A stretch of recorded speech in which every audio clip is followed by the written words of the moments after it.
सेंग्रा सिख्लाफोरा दिनैसिम जायफोरा BA MA पास खालामनानै दं साख्रि बाख्रि मोनाखै बेखार जाना दं दा बिथांमोननि संस्थापननि थाखाय बोसोराव 100 कोटि धार्य खालामगोन बेनिफ्राय जोंनि अमेन आइजोफोरखौ जोङो बिथांमोनखौ साबलम्बी खालामनो थाखाय बोसोराव 40 कोटि 40 कोटि टाका जोङो धार्य खालामनायनि बेबस्था खालामदों बे सरकारा फैनाय लोगो लोगोनो एन्टायार मोनबा जिल्लानि BTC ओनसोलखौ हानि सार्भे खालामगोन आरो जाय जेरावखि जिखुनु जाति जनगोष्ठीयानो जायाथों बिथांमोननि हा पाट्टा होगोन आरो सेंग्रा सिख्लाफोरा दिनैसिम जायफोरा BA MA पास खालामनानै दं साख्रि बाख्रि मोनाखै बेखार जाना दं दा बिथांमोननि संस्थापननि थाखाय बोसोराव 100 कोटि धार्य खालामगोन बेनिफ्राय जोंनि अमेन आइजोफोरखौ जोङो बिथांमोनखौ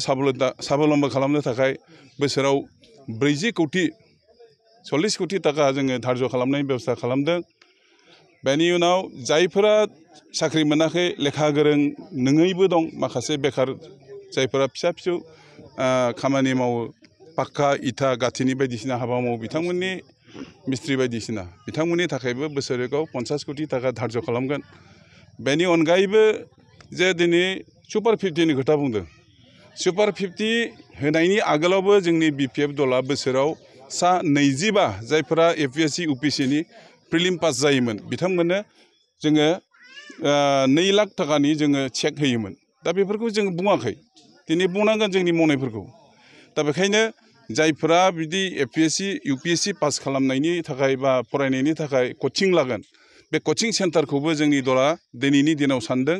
जे मोनफ्रोमबो जिल्लायाव गंफा गंफा कचिं सेन्टार खालामनानै बे APSC UPSCनि कचिंखौ होगोन आरो साख्रि मोननायनि थाखाय जिखिनि कचिं नांगौ बेखौ जिल्लायावनो होगोन गुबुनाव थांनो दरखार गैया जाय स्टेन्ड खालामगोन जायफोरा स्टेन्ड खालामगोन दिनैनि दिनाव आरो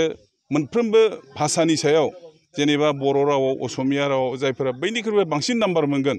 बेबायदि फरायसाफोरनि थाखाय 5 लाख अनसुंथाइ होनायनि जोङो प्रस्ताब लाखिदों।